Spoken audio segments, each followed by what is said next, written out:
Hey guys, how's it going? So I'm here for the first of what will be several tag videos, because I was tagged in, I think, 4 different tags by different people while I was buried under a pile of grad school interviews. So I'll be doing them in the not too distant future, all of them.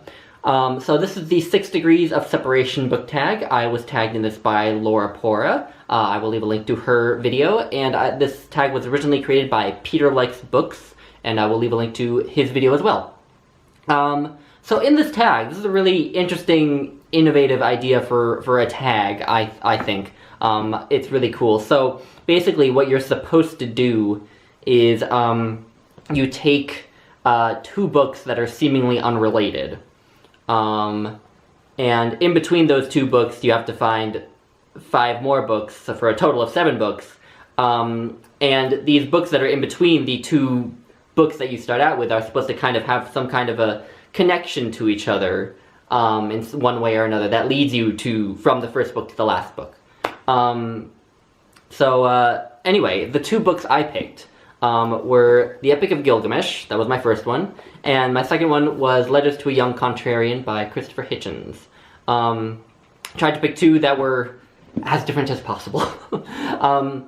We start with The Epic of Gilgamesh. And the Epic of Gilgamesh is obviously an old epic poem, and so I decided for the first book to pick from it as another epic poem, which is Paradise Lost, which this cover doesn't tell you much, but this is an old copy of Paradise Lost. And Paradise Lost is this story about how man first fell, essentially, in the Garden of Eden.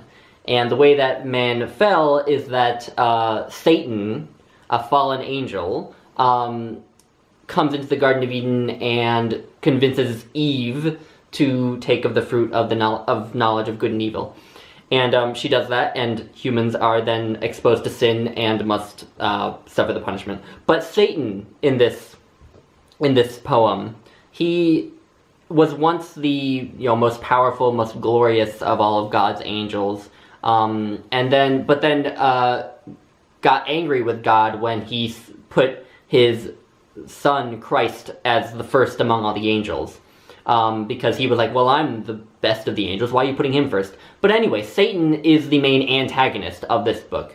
And yet he's also the most charismatic, most relatable character. He's really the most human character, as well as Eve. But anyway, the kind of through line to the next book was a character who is not very nice, since Satan is obviously not a very nice person, but who's very charismatic and who we all kind of relate to on some level. And that led me to Macbeth, which I have in this 4 Tragedies edition of Shakespeare. But Macbeth, definitely someone I feel like I relate to on some level, and many people do, I think, relate to on some level, to his ambition. But obviously he's horrible. He does so many horrible things. But he's very charismatic, So Macbeth, the play Macbeth, has a lot of nihilism, a lot of violence, a lot of senseless violence. And so that led me to another book with a lot of senseless violence and nihilism, Blood Meridian by Cormac McCarthy, which I just finished. This is the story of a young boy just called the Kid in this book in the 1800s. He just kind of leaves his home in Tennessee to kind of make his fortune out west in Texas, and falls in with this gang of men who are hunting Native Americans, and basically they kill Native Americans and scalp them and get money in return for the scalps. And this band of men, eventually, they're supposed to be fighting hostile Indians who might attack white or Mexican settlers. But they eventually just decide to start killing off peaceful Indians as well, and killing innocents, and taking their scalps for money.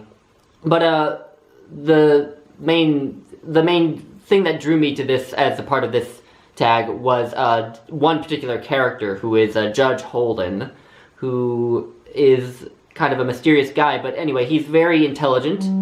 He's very nihilistic. He kind of has a very bleak view of human nature. He thinks that humans are inherently violent and that war will always exist because of that, essentially. And he just is kind of his goal in life is to just kind of roll with that, to just kind of join in the violence and be violent himself and not really care about it because that's what everyone else does. But anyway, this book has a very bleak view of human nature. Because its main themes are, you know, the violence of humanity and nihilism. So that led me to another book written by someone who has a very bleak view of human nature, and that's Sigmund Freud. So this is Civilization and Its Discontents, where he basically says that modern society is designed to make us all unhappy because it forces us to suppress our aggressive, unconscious desires to attack each other. So, you know, bleak view of human nature, just go there.